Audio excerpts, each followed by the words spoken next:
सौतेली बहनें रंगापुर नाम के गांव में शालिनी नाम की एक औरत रहा करती थी।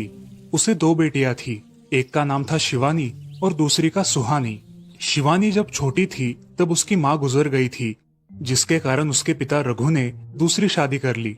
मगर उनका भी कुछ सालों में बीमारी की वजह से देहांत हो गया और इसी वजह से शिवानी के मन में उसकी माँ और बहन के प्रति प्रेम उत्पन्न नहीं हो पाया। शिवानी और सुहानी में हमेशा झगड़ा हुआ करता था। दोनों भी बहनें एक दूसरे से कभी प्यार से बात नहीं करती थी। शालिनी ये सब देख बड़ी चिंता में रहा करती थी। ऐसे ही एक दिन, शिवानी सुहानी, चलो आ जाओ, खाना खा लो। हाँ माँ, आई। हाँ माँ, मैं भी आई। ऐसा कहकर दोनों बेटियां वहां आ जाती है और देखती है तो उनकी माँ ने उन दोनों के लिए गाजर का हलवा बनाया था। वो देख सुहानी और शिवानी बहुत खुश हो जाती है। माँ, तुमने ये हलवा मेरे लिए बनाया है? मुझे बहुत पसंद है। मुझे पता है कि मेरी दोनों बेटियों को हलवा कितना पसंद है, इसीलिए तो मैंने तुम दोनों के लिए हलवा बनाया है। और मेरे लिए माँ? अरे हाँ बेटी, मैंने तुम्हारे लिए भी बनाया है। चलो अब जल्दी से खा लो, तुम दोनों को कॉलेज भी तो जाना है ना। जी माँ, मैं ये कटोरी ले लूँ? मुझे जल्दी पहुँचना है कॉलेज में। हाँ ले लो। और सुहानी, तुम ये वाली कटोरी ले लो। जी माँ। दोनों भी हलवा खाती है और एक दूसरे की ओर बहुत गुस्से से देखकर वहां से चली जाती है। वो दोनों भी कॉलेज में एक साथ पढ़ा करती थी। फर्क सिर्फ इतना था कि शिवानी 3rd ईयर में थी और सुहानी 1st ईयर में। उन दोनों में 2 साल का अंतर था। फिर भी दोनों में हमेशा नोकझोंक हुआ करती थी, जैसे कि वो दोनों एक दूसरे की दुश्मन हो। ऐसे ही एक दिन, दीदी, मेरे कॉलेज की ट्रिप जाने वाली है। तुम्हारी भी ट्रिप जाने वाली है क्या? हाँ, मेरी भी जाने वाली है, मगर मेरा जाने का मन नहीं है। क्यों दीदी? क्योंकि वहाँ पे तुम हो। मुझे भी कोई शौक नहीं है तुम्हारे साथ आने का। मैंने ऐसे ही पूछ लिया। मैं जा रही हूँ। शिवानी और सुहानी एक दूसरे की ओर मुंह फेरकर वहां से चली जाती है। अगले दिन दोनों भी कॉलेज में जाती है। तब उनके टीचर उनसे पूछते हैं, शिवानी, तुम कॉलेज की ट्रिप में आने वाली हो? जी सर, मैं आने वाली हूँ। ठीक है, मैं तुम्हारा नाम लिखवा देता हूँ। जी सर। ऐसा बोलकर टीचर ट्रिप के लिए जाने वाले विद्यार्थियों की लिस्ट बना लेते हैं। घर आकर शिवानी और सुहानी ये बातें अपनी माँ को बताती है। सुहानी, शिवानी, तुम दोनों ट्रिप के लिए जा रही हो, मगर वहां जाके झगड़ा मत करना, नहीं तो ट्रिप पे जाने की कोई जरूरत नहीं है। नहीं माँ, हम झगड़ा नहीं करेंगे। हाँ माँ, हम झगड़ा नहीं करेंगे। तो फिर ठीक है, तुम दोनों जाओ। ये लो ट्रिप के लिए पैसे, और बाकी के ये तुम्हारे पास ही रखना। माँ, हम कल जाएंगे और 2 दिन के बाद वापस आएंगे। ठीक है, चलो अब सो जाते हैं, कल तुम दोनों को निकलना है। अब वो सब खाना खाकर सो जाती है। अगले ही दिन सुबह उठकर वो दोनों भी अपने अपने बस में बैठकर ट्रिप के लिए निकल जाती है और इधर शालिनी अपने काम में व्यस्त हो जाती है। ऐसे ही कुछ देर बाद शालिनी को शिवानी का फोन आता है। माँ, हम दोनों यहाँ ट्रिप की जगह पहुँच गए हैं। अच्छा बेटी, तुम दोनों ठीक हो ना? हाँ माँ, मैं रखती हूँ, हमें यहाँ अलग अलग स्पॉट देखने जाना है। ठीक है, और जब वक्त मिले तो फोन कर देना। हाँ माँ, अपना और सुहानी का ख्याल रखना। हाँ माँ। फोन रखने के बाद शिवानी और उसके क्लास के सारे दोस्त वहाँ की एक जगह देखने जाते हैं। सुहानी भी उसके क्लास के साथ एक दूसरी जगह देखने निकल जाती है। सारे बच्चे एक साथ घूमकर वापस आते हैं। शिवानी सुहानी को ढूंढती है, मगर सुहानी उसे कहीं दिखाई नहीं देती। इसीलिए शिवानी को बड़ी चिंता होने लगती है। अरे, ये सुहानी कहाँ रह गई? इसका तो कुछ भी पता नहीं, कहाँ ढूंढूं इसे? तभी शिवानी को सुहानी दिखाई देती है और उसके जान में जान आ जाती है। सुहानी, कहाँ गई थी तुम? मुझे कितनी चिंता लग गई थी तुम्हारी। अरे, मैं यहाँ ही थी मेरी सहेलियों के साथ, मुझे कुछ नहीं हुआ। ऐसा बोलकर सुहानी वहाँ से चली जाती है। दूसरे दिन सब लड़के लड़कियाँ जल्दी उठकर अपनी तैयारी कर लेते हैं और पहाड़ पर जाने के लिए निकलते हैं। वो सब आज थोड़ा घूमकर शाम तक निकलने वाले थे। सब विद्यार्थी एक हिल स्टेशन देखने चले जाते हैं। शाम होने तक उस पहाड़ी का मजा उठाते हैं, लेकिन सुहानी बिना किसी को बताए उस पहाड़ी के एक अनजान हिस्से में चली जाती है। वहाँ का मनमोहक दृश्य देखते देखते गलती से उसका पैर फिसल जाता है और वो वहाँ से नीचे गिर जाती है। शाम हो जाने के कारण सभी विद्यार्थी वहाँ से निकलने लगते हैं और यहाँ सुहानी एक पेड़ के सहारे उस पहाड़ी की चोटी पर लटकी रहती है।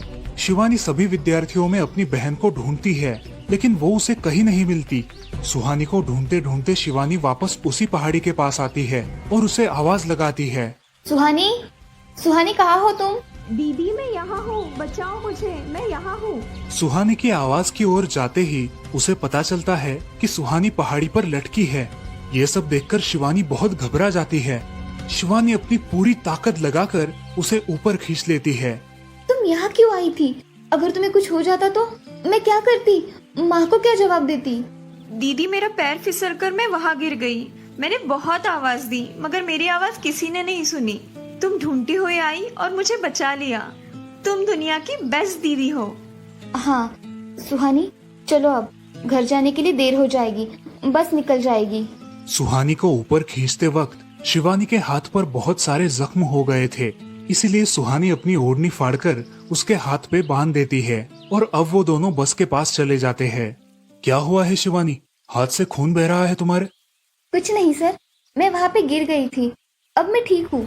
टीचर और सारे छात्र गाड़ी में बैठकर घर जाने के लिए निकलते हैं। घर आने के बाद शिवानी सारी हकीकत अपनी माँ को बताती है और वो सब सुनकर माँ दोनों को गले लगाकर रोने लगती है। तुम दोनों एक दूसरे के साथ होते हो, इसीलिए मुझे कोई टेंशन नहीं रहता, मगर मेरी बच्चियों खुद का भी ख्याल रखा करो। उस दिन के बाद दोनों सौतेली बहनों ने अपने बीच की सब नोकझोंक बंद कर दी और हंसी खुशी सगी बहनों की तरह रहने लगी। दोस्तों, इस कहानी से हमें ये सीख मिलती है कि हम सबको एक दूसरे के प्रति द्वेष की भावनाएं छोड़कर प्यार से रहना चाहिए। चंदनपुर नाम के गांव में चंपा नाम की एक औरत रहती थी। पति, 2 बच्चे और एक बेटी, ऐसा उनका पूरा परिवार था। उसका पति श्रीधर पोस्ट ऑफिस में जॉब करता था। उसके कमाई से ही घर चलता था। चंपा ने अपने घर के सामने एक छोटी सी दुकान खोल के रखी थी। उससे उसे जो भी मुनाफा होता वो अपनी बेटी की शादी के लिए जमा करके रखती। ऐसे ही बहुत दिन बीत जाते हैं। अब बच्चे भी बड़े हो जाते हैं। बड़ा बेटा अशोक डॉक्टर और छोटा बेटा रवि वकील बन जाता है और दोनों अपनी ट्रेनिंग पूरी करने लगते हैं।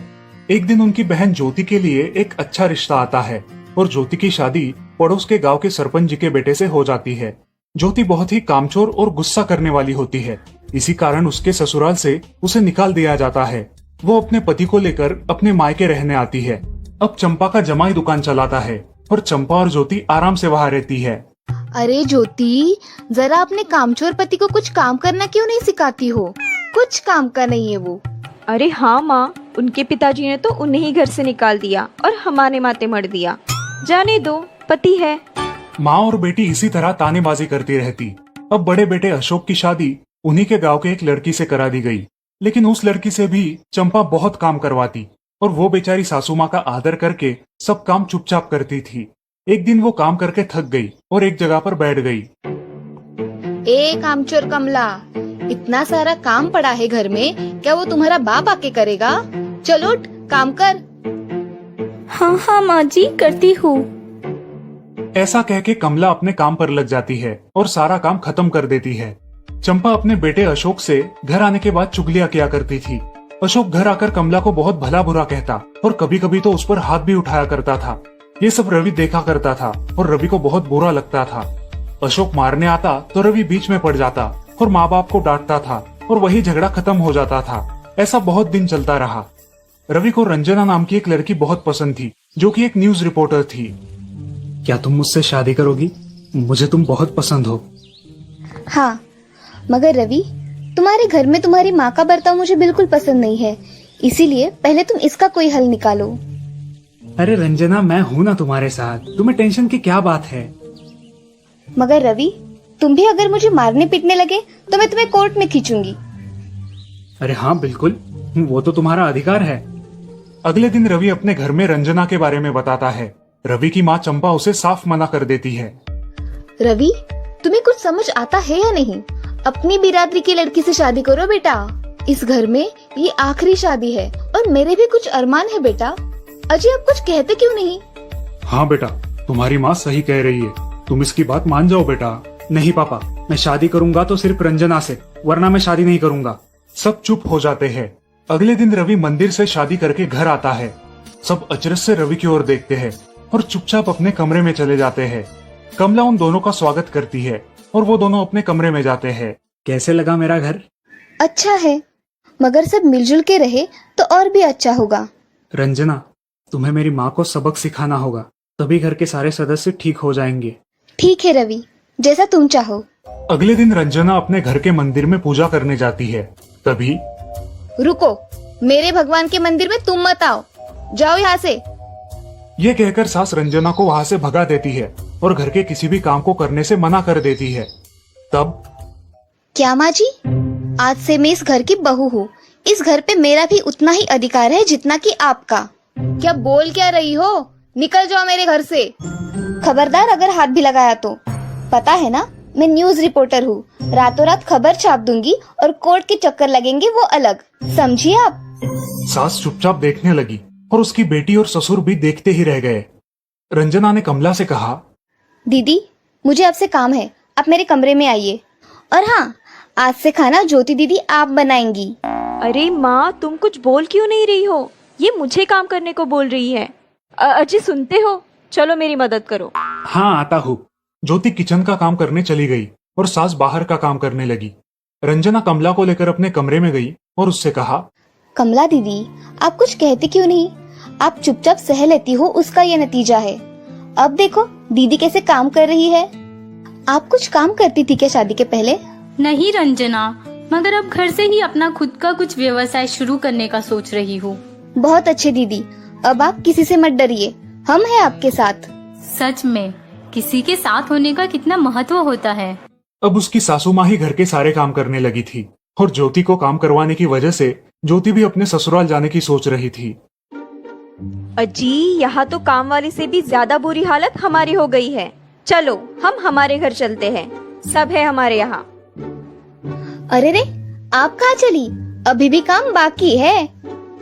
ज्योति का पति रंजना से धन्यवाद कहता है और ज्योति को लेकर अपने घर चला जाता है। अब सासू माँ एक दिन पूरा काम करके इतना थक जाती है कि उसके बदन में बहुत दर्द होने लगता है। तब दोनों बहू सास के पास चली आती है और एक बहू सास के पैर दबाती है तो दूसरी बहू सर दबाती है। सासू माँ उठकर रोने लगती है। मुझे माफ कर दो मेरी बेटियों, अब से कभी ये गलती नहीं होगी। सास को उसके किए पर पछतावा होता है और ये देखकर घर के सभी सदस्य बहुत खुश हो जाते हैं। रवि और रंजना भी बहुत खुश होते हैं। वाह बहू, जो आज तक नहीं हुआ वो तुमने करके दिखाया। बहू हो तो ऐसी। रंजना अपने बर्ताव के बदले माफी मांगती है और अब सब लोग खुशी खुशी रहने लगते हैं। तो दोस्तों, इस कहानी से हमें ये सीख मिलती है कि हम सब मिलके परिवार बनता है और हम सब परिवार का महत्वपूर्ण अंग होते हैं। परिवार के काम मिल बांट कर करना ये हमारी वैयक्तिक जिम्मेदारी है।